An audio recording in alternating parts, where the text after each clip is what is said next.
Hey everybody, Ron Burke, editor-in-chief for Gamingtrend.com. I'm here with Ted Park from Uncapped Games.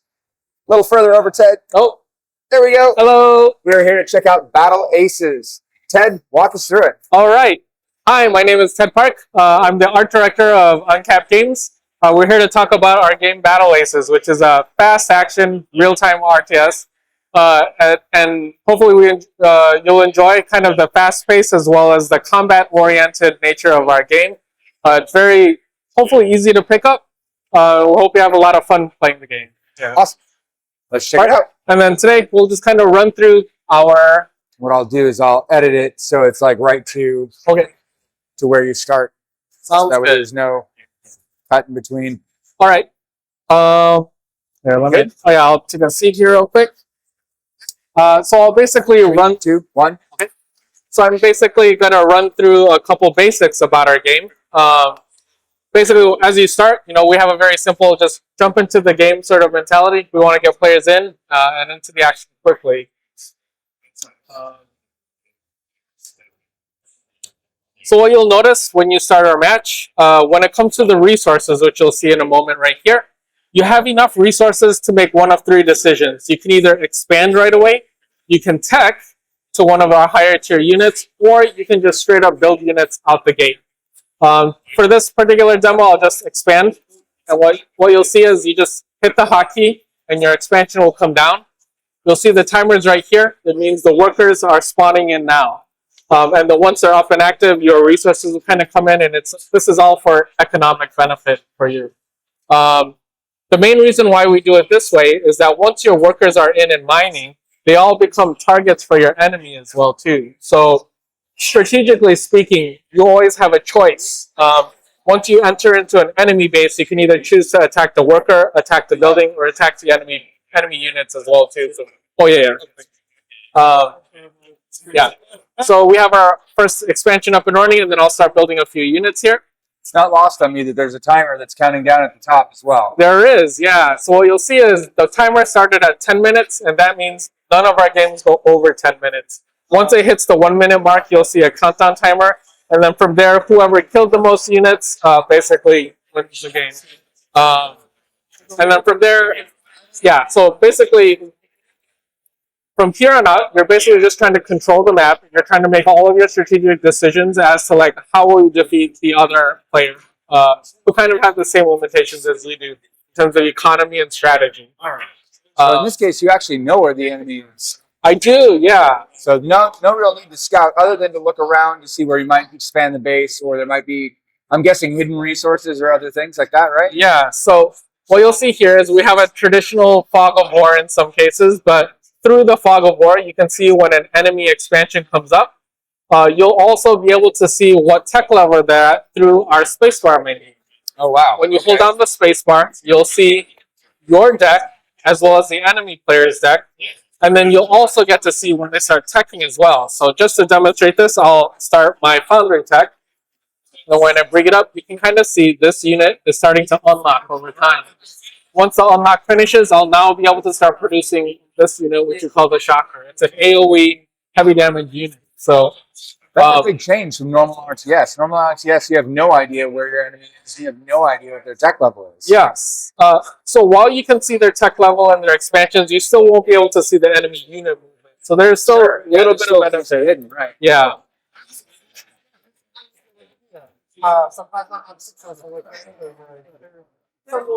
Yeah, here, now that I've taken out their first mini army, I'm just going to go put some pressure onto their expansion now. And like I mentioned before, you have the choice to either attack the building itself, or you can come here and attack the workers specifically. Sure. Usually for a hit and run, you might just want to hit a few workers and get out. Sure, slow down their means of production. That's right. Now, yeah, it's gonna hit and run, get out of there, save up my army. Yeah.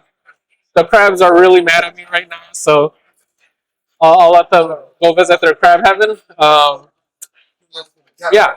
So now you'll see I've started to bring in my next tier of units, which is the shock. Yeah, the shock tanks. Yeah.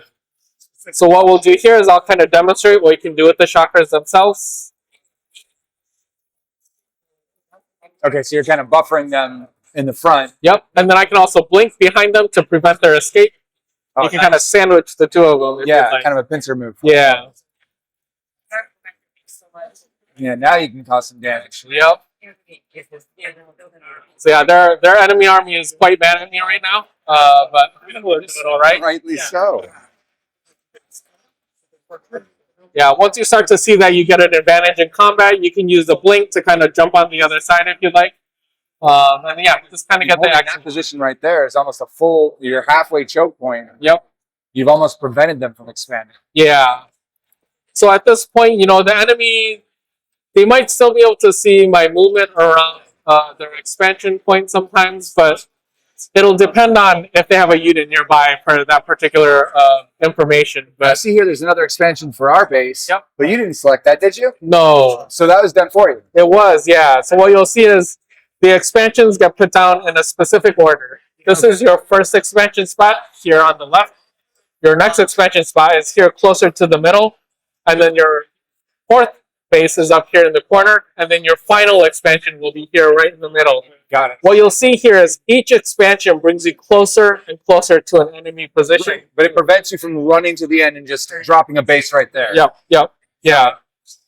And so, like, the positioning of these preset bases is all by design. You know, even this particular position, if you want to defend, it takes quite a bit of time to move from your starting spot all the way up to this spot. So, this particular base, when you take it over, or this one, it's quite risky.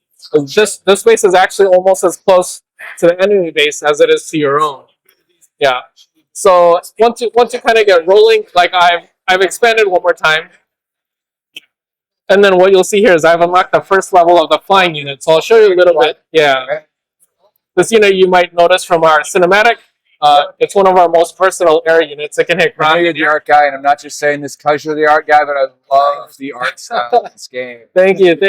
It is very cool. Yeah, actually, our senior concept artist who makes a lot of these unit designs, his father was also an illustrator. He actually was a wildlife illustrator, so this is why you see a lot of kind of wildlife-based mech designs. Yeah, we love the variety, and we love kind of just giving players a lot of options here.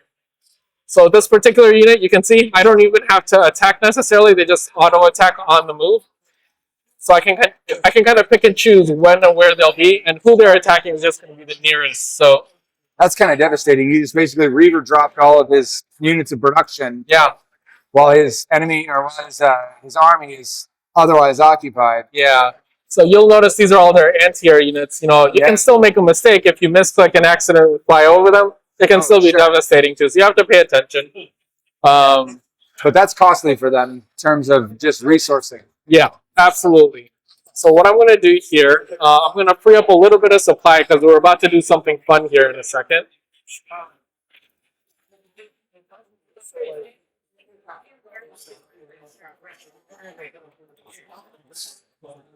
So you're just trying to hold off that expansion again? Yeah, well, actually, I'm trying to free up a little bit of my bandwidth. Oh, I see. Yeah, because I'm sending out some fodder to die. Yeah. Because what I want to actually spawn in is our Kraken unit. Oh, this is our 80. Yeah, this is our one and only Uber unit. It's very expensive to bring in, but once he spawns in, it's quite a beefy unit. Yeah. This particular unit, once it's on the field, it's such a big threat. Your enemy sees where it spawns as well. It's the one unit that'll show through the fog of war. I mean, you'll see where its position is. It moves a little bit slow, but the attacks are pretty devastating. I guess your enemy can see it because they know that the game is pretty much over at this point. Yeah. By the way, that's also not to say the unit is invulnerable or anything. If you have the proper air counters, you can actually stop the Kraken as well too. So it's not just a free win by any means. You know, you can kind of tell whatever the end unit is on the other side as well, right? Yeah, for sure. Yeah, but you know, we're basically near the end of our game. We're at the 150 mark. We'll just kind of wrap it up. Make sure you're going to win by full destruction, not just points. Yeah. So as you can see here, you know, it's like the enemy core is the final objective. Once you defeat the enemy core, that match ends, and then you're good to go. There you go. That's your first game with Battle Aces. Outstanding. But, you know, something like Oh, are you still recording? I can talk about the unit deck a little bit? Absolutely. Okay. So you saw the combat inside the game. Another big feature of our game is actually our unit deck building.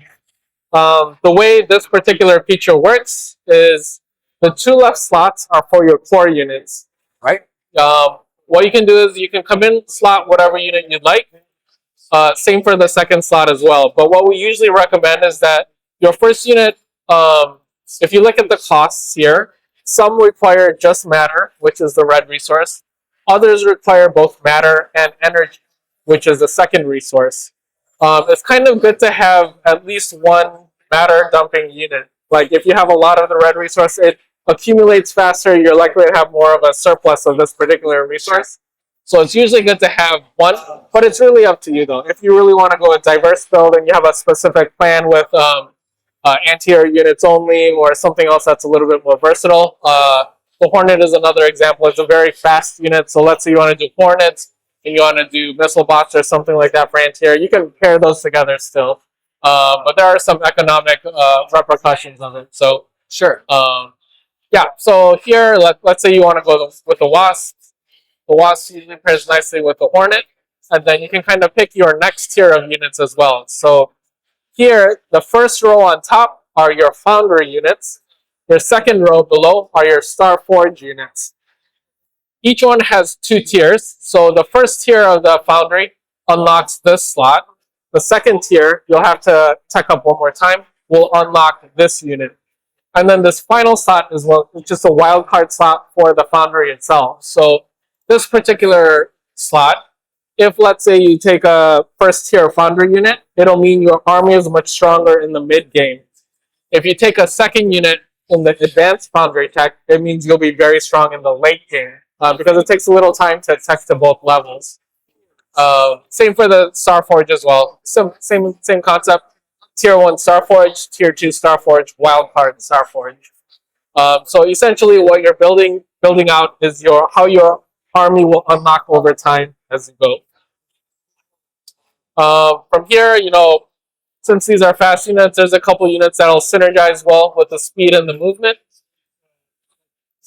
So you're swapping out your Kraken for a completely different unit. So does that mean you're not going to have kind of an N-tier option? You're going to go with another army unit instead? Yeah, well, you'll still have an N-tier option. These are still all Tier 3 units, but it just means you're going to end the game in a different way. Right, yeah, it just means you're not going to have that unit to select. Yeah. You've selected another unit. Because maybe somebody who's going to put out a more mixed unit, and maybe you want to have, like, I don't have a good spot for anti-air. I better swap out that Kraken because I know that person likes to build air. Yeah. So, Yeah. Okay. And then, also the way the tech unlocks, like, you can also sort of see where your vulnerability might be as well. So let's say, instead of the Dragonfly, you bring in the Heavy Turret. So the Heavy Turret is essentially our defensive building.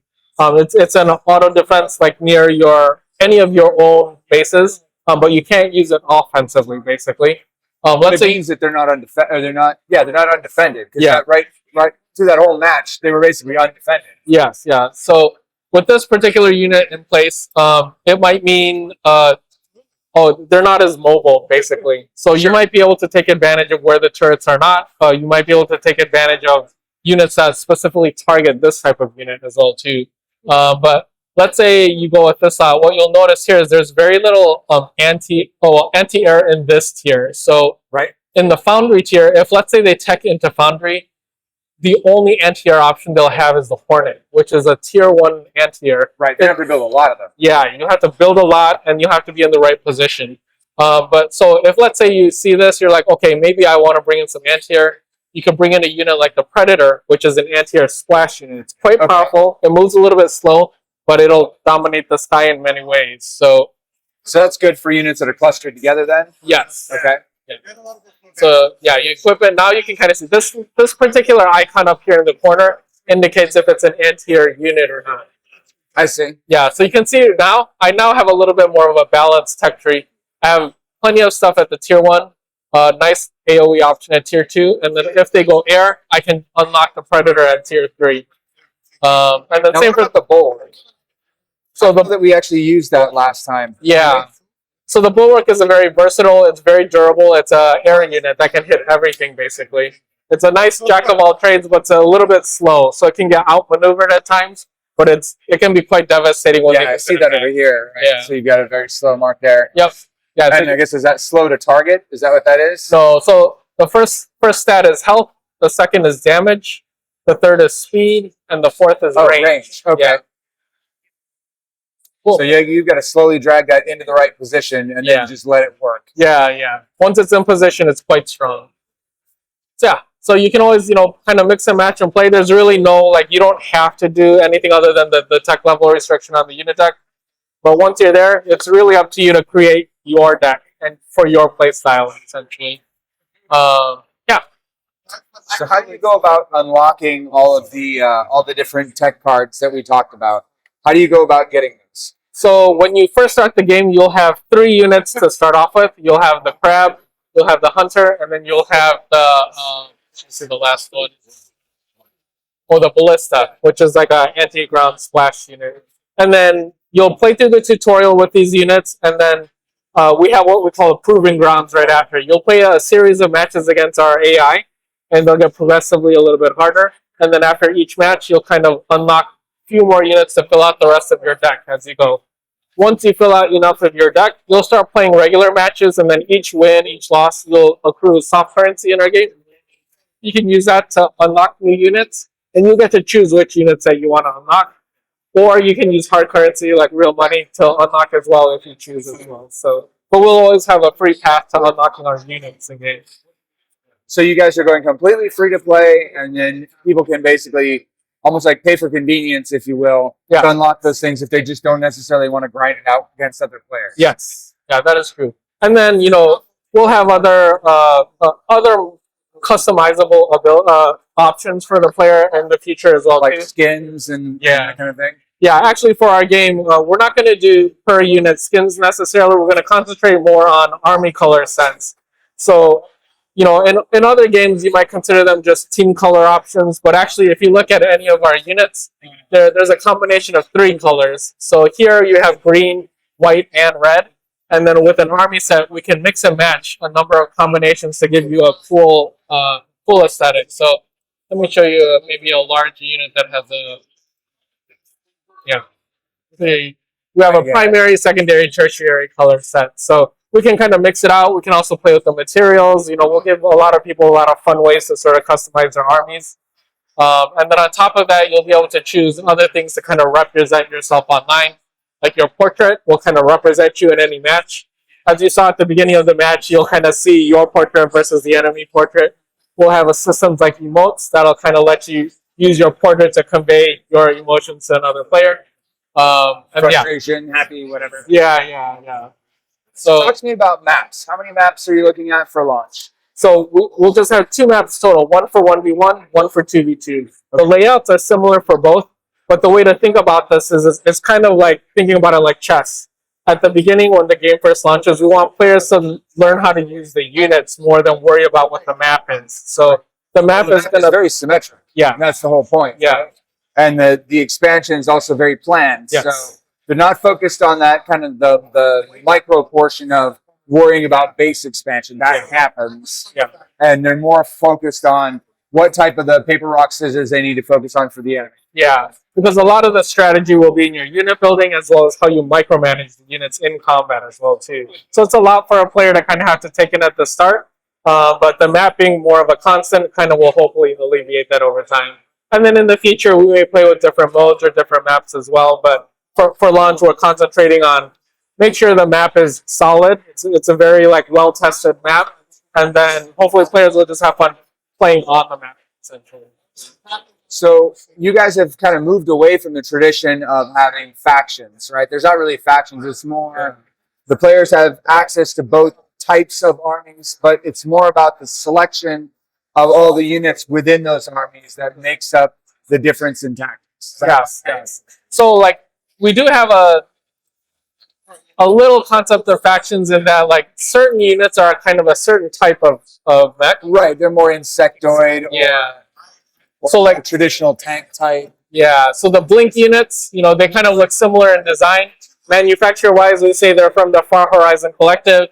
The kind of these more anime inspired mech designs. The missile bot and the gun bot are kind of, we call them, they're part of the Senkaichu faction.